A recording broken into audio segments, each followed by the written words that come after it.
25 settembre 1988, era una domenica. Antonio Saetta, dopo aver festeggiato con la sua famiglia il battesimo del nipotino a Canicattì, stava ritornando a Palermo insieme a suo figlio Stefano. All'altezza di Grotta Rossa, sulla strada statale 640 Agrigento-Caltanissetta, il comando dei sicari mandati dalla mafia scaricò sui due oltre un centinaio di bossoli provenienti anche da una mitraglietta da guerra. Non hanno avuto scampo.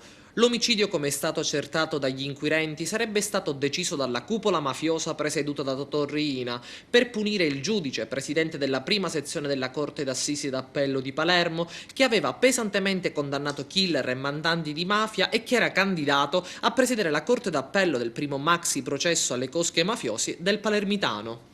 Per l'agguato mortale mosso al giudice Saetta e suo figlio sono stati condannati all'ergastolo con sentenza definitiva il boss Francesco Madonia palermitano e Pietro Ribisi di Palma di Montechiaro.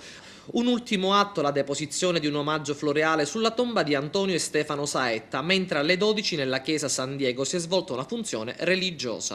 Ricorre oggi l'anniversario della morte del giudice Cesare Terranova, ucciso a Palermo dalla mafia insieme al maresciallo Lenin Mancuso, suo collaboratore. Era il 25 settembre del 79. Ad attendere Terranova e Mancuso in via de Amicis c'erano i loro killer che li freddarono con una raffica di piombo mentre si trovavano in auto.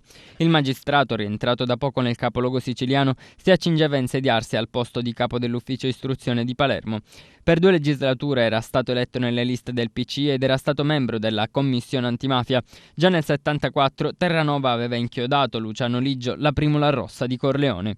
Per l'omicidio del giudice Cesare Terranova e del maresciallo Lenin Mancuso, la Corte d'Assise di Reggio Calabria ha condannato all'ergastolo come mandanti i componenti della cupola di Cosa Nostra: Salvatore Riina, Bernardo Brusca, Bernardo Provenzano, Francesco Madonia, Pippo Calò, Antonino Geraci e Michele Greco. Per ricordare il sacrificio di Cesare Terranova, Lenin Mancuso e Antonino e Stefano Saetta, proprio stamane in via De Amicis si è tenuta una cerimonia commemorativa nel corso della quale sono state depositate le corone di fiori.